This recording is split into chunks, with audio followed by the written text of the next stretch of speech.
Most of you wandering through the produce section today probably just assumed that those massive, perfectly firm peaches sitting there beautifully stacked in the grocery store have just always been there, just waiting to be picked and shipped to your local town.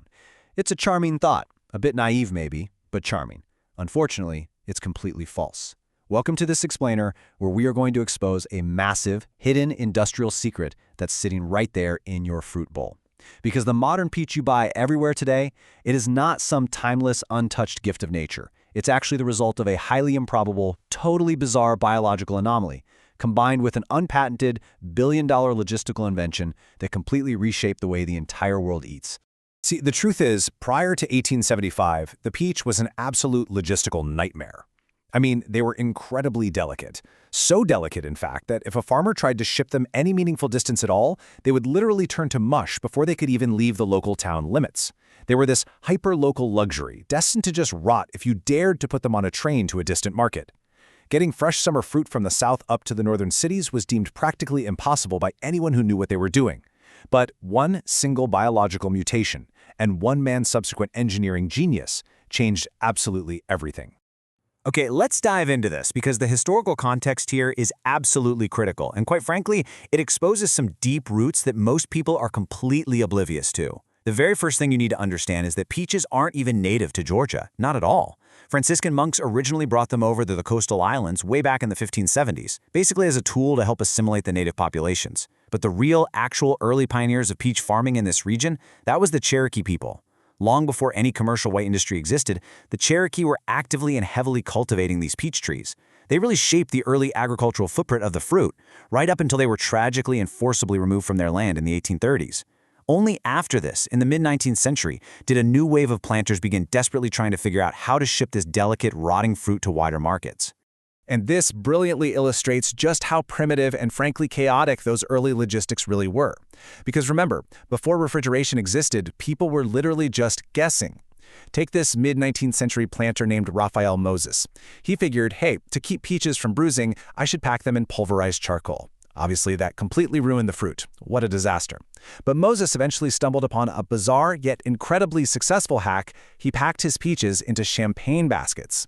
Somehow, the specific structure of those woven baskets preserved the delicate flavor perfectly, and he successfully shipped his first batches to New York. It's a completely absurd workaround, sure, but it was the best they had. But come on, a champagne basket isn't exactly a scalable global supply chain, is it? The real industry started by pure, sheer biological accident. In 1857, a shipment of assorted budded peach trees, including a very specific variety known as the Chinese cling, was sent to a farmer named Louis Rumpf. Louis's wife noticed the beautiful fruit, saved the seeds, and just handed them down to her daughter, who simply planted them out in the yard. Then, years later, the glitch happened. Out of those random seeds, one single solitary tree grew, and in 1870, that specific tree produced a mysterious, incredible mutation, a remarkably firm, yellow, freestone peach. It wasn't mushy, it was actually durable. By 1875, Louis's grandson, a guy named Samuel Rumpf, was showing off this perfect, genetically mutated peach to anyone who would look. The funny thing is, he didn't even have a name for this legendary fruit yet. It was just this biological marvel with a clear seed, beautiful yellow flesh, and a striking crimson blush. It actually took a visiting family friend to look at it and suggest, rather simply, that Samuel should name the fruit after his wife, Clara Alberta Moore. And just like that, the legendary Alberta peach was officially born. Now I want to stop right here and pose a very serious question to you. Really think about this for a second. If you possessed the sole genetic source of a revolutionary new fruit, a fruit that solved the ultimate problem of surviving long-distance travel, meaning you could instantly open up a monopoly on a nationwide market, would you patent it and the methods to ship it so you could become an absolute billionaire, or would you just give it all away? Keep your answer in mind, because the financial twist in this history is staggering. Now, what's really interesting about this number, right here, $15, is what it represented at the time. To prove just how uniquely firm the Alberta mutation was, Samuel Rumpf decided to take a massive gamble in 1875. He sent a trial, completely uniced shipment of his new Alberta peaches all the way from the Deep South up to New York City. Against all previous historical odds, they arrived in absolutely perfect condition. And because they were the only fresh southern peaches available up north, they sold for an astronomical $15 a bushel. He had proven his concept. He literally held the golden ticket. But Rumpf was smart. He quickly realized that relying solely on the fruit's natural firmness wasn't going to be enough to feed a whole country. He needed scale. So he essentially became a mechanical engineer overnight. He invented a specialized shipping box built on casters, which held exactly 6 crates of peaches. But crucially, he added a dedicated compartment for ice right inside the box. These heavy, iced boxes could be rolled directly onto boxcars, transported to ports, and loaded right onto steamers. He was literally laying down the physical, mechanical groundwork for modern temperature-controlled logistics. Let's move to and see how this builds into something even more monumental. Rumpf didn't just stop at rolling crates. Oh no. He scaled his engineering vision up to the full industrial level. He conceived and designed a specialized rail car equipped with massive ice bunkers at each end of the train car. The physics of this design allowed continuous, cool air to circulate completely around massive bulk loads of fruit. He single-handedly invented the modern refrigerated freight train. This is the exact mechanical engineering that permanently altered global food supply chains. It's the only reason we can eat fresh produce year-round today.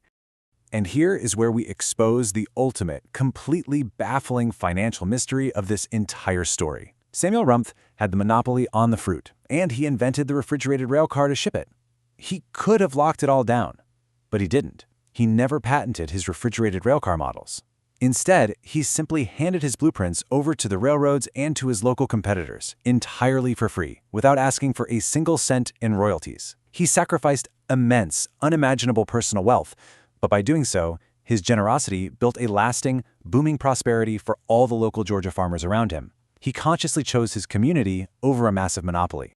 So the crucial point is that because Rumpf gave away the logistics and because the Alberta peach was an incredible biological marvel that adapted easily to almost all soils and climates, a massive agricultural explosion occurred. The Alberta was planted heavily from the Atlantic coast all the way to the Pacific. It created a massive global monoculture, eventually becoming the most widely planted peach variety ever introduced in the history of the world. Which brings us to a slightly amusing, albeit ironic twist when we look at modern data. Despite all this history, if you look at peach production today, California actually produces vastly more peaches than historic Georgia. It's not even close. The West Coast completely dominates the very industry that Georgia bled to invent. It's a little condescending of history, isn't it? To take the invention born in the South, given away for free, and use it to let a completely different state dominate the market centuries later.